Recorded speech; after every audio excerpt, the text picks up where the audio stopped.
Welcome to our program on Kardec Radio. Good evening, dear friends. Welcome back to Kardec Radio. So glad to be here with all of you. Welcome, welcome. And welcome to all of you who may be listening to this later on demand. Please feel a big hug of welcome. Thank you so much. My name's Teresa Castro. I am the host for the Sunday 6 p.m. Prayer for Peace program. And we know there is a prayer every day at 6 p.m. Eastern Time. There's also a morning prayer every day as well. So please join in. There are beautiful programs on Kardec Radio. So much opportunity for learning and nourishing our souls. Today, as usual, we have a short message before our prayer, and this message today comes from the book, Moments of Reflection. This book is dictated by the spirits of Emmanuel and Andre Luiz and psychographed by Chico Xavier. We are looking at, in particular, page 109, which is entitled Antidote.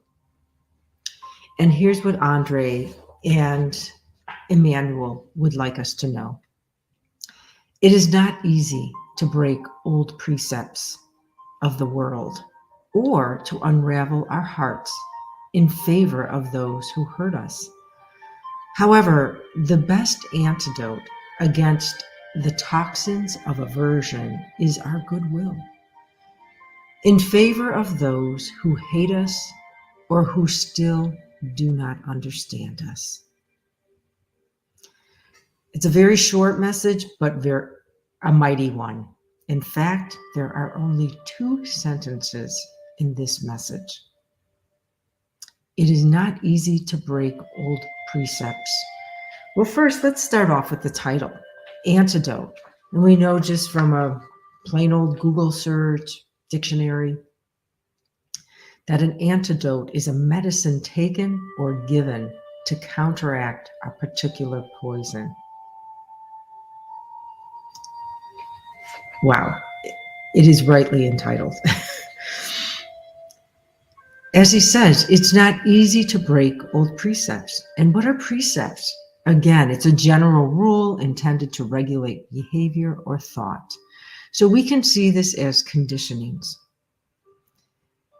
He says, it's also not easy to unravel our hearts in favor of those who hurt us. No, this makes sense. This is not, intuitive to us, especially from coming out of the animal kingdom.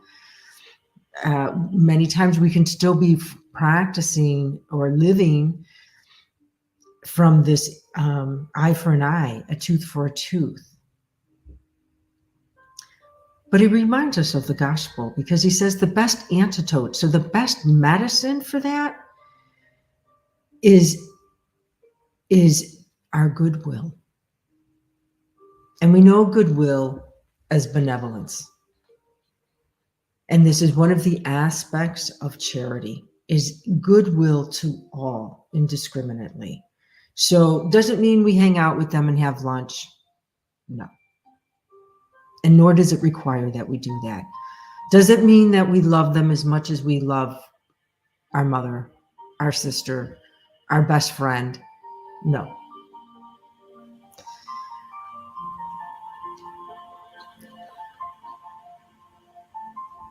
What it does mean is that we exude goodwill and not harboring thoughts of vengeance or I can't wait till she gets fired or ill will, negativity focused at another person. And this begins where? In our thoughts. So Emmanuel and Andre are talking about those who have hurt us, those who hate us, those who don't understand us. But we can also add here to those we hate, those we don't understand, is this idea of goodwill, this effort, this action, this thought, this mindset. And first to recognize, who are these people? When, to observe ourselves and to know, to watch our thoughts and to just simply change them, because it's an antidote and it's for our own good. It frees us. And we know, he talks about aversion and hate. And we know the spirits tell us in the Spirits book in item 785 that our greatest obstacle to moral progress is pride and selfishness, which are the parents of all the other vices: hate, vengeance.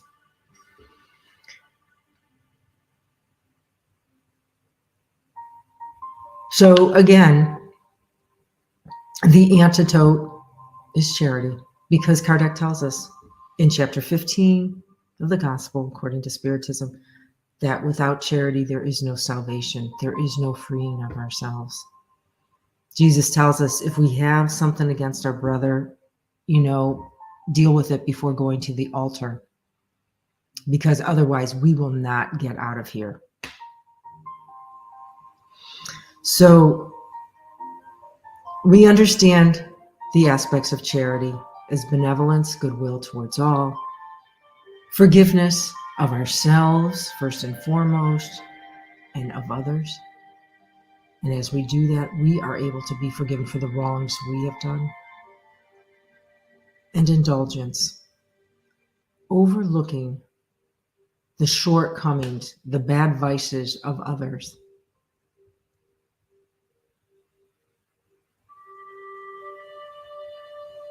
And if we were more indulgent, we'd have to forgive less.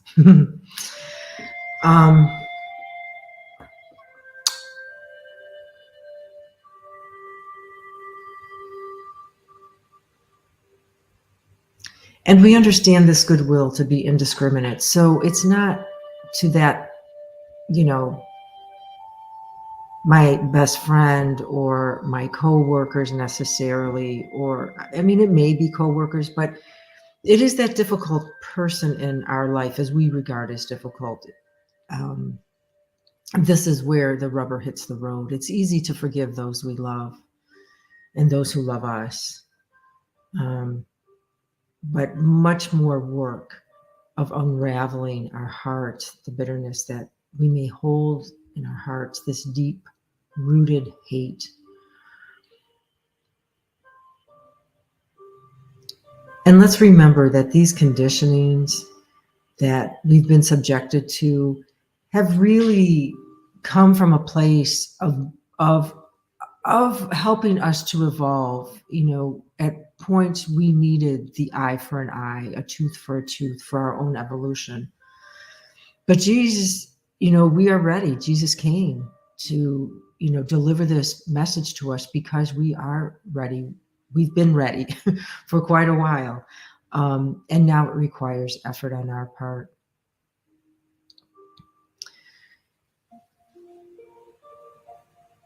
And so it is for our own good in freeing ourselves from the shackles that bind us to each other. And so in this antidote, in this answer, in this solution, we can take today and put into good practice. We don't have to wait till the next lifetime. We don't need to, bring ourselves down. We don't need to self-flagellate or fall into guilt or despair, but simply have a change of mindset or be willing, because the good spirits will always help us as long as we make that decision, that choice. The effort can seem effortless in some ways because we are always assisted.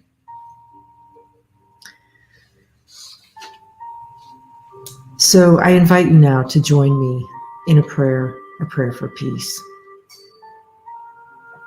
Divine Creator, first cause of all things.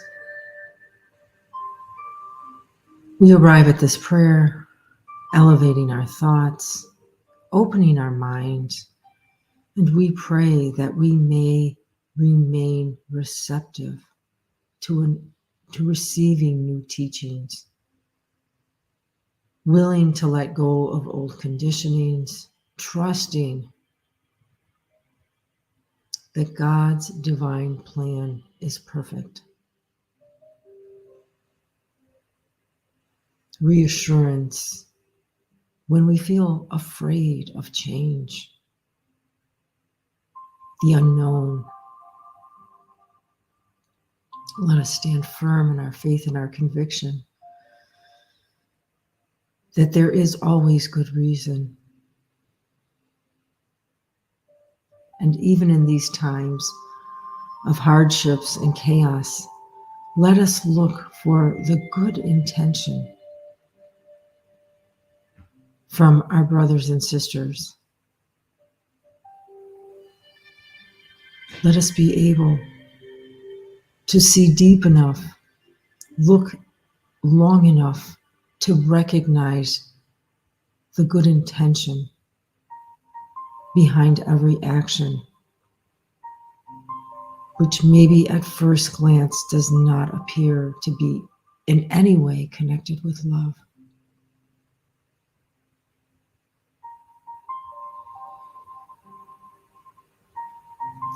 We pray for those who struggle, and at this time, especially for those who have ended their life, who have quit their life, and especially those who may have pushed others to despair to the point of suicide. We pray that their hearts may soften, that their mindset be changed, and hopefully whilst yet incarnated. We pray for all those in their journey after suicide, that they may be receptive to the light of new information, to the gospel of love.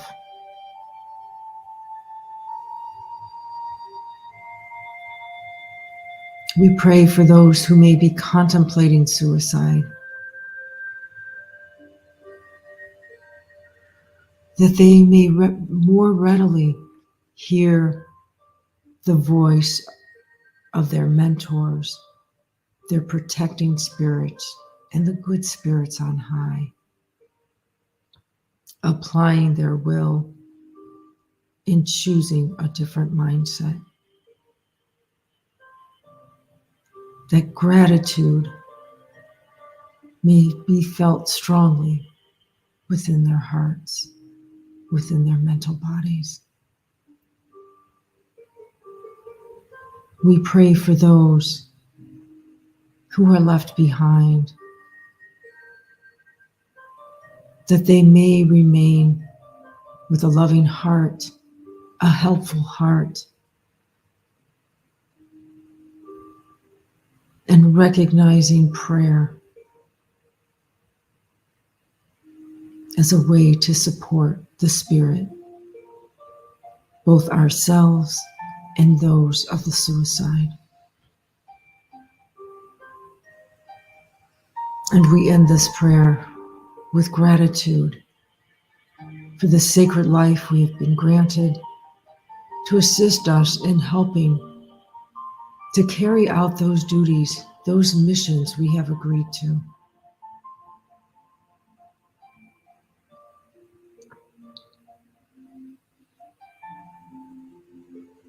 And in gratitude for this platform sponsored by Kardec Radio,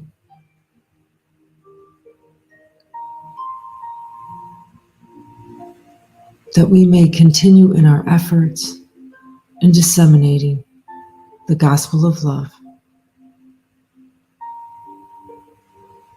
We are grateful, and with blessings, your blessings, we ask permission to close this prayer, and so be it.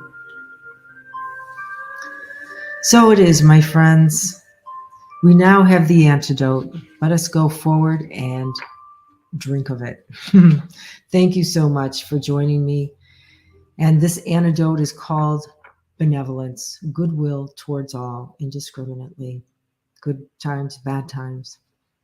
Thank you so much, and I hope to see you all again next week. Many blessings, and let's shed a little goodwill this week.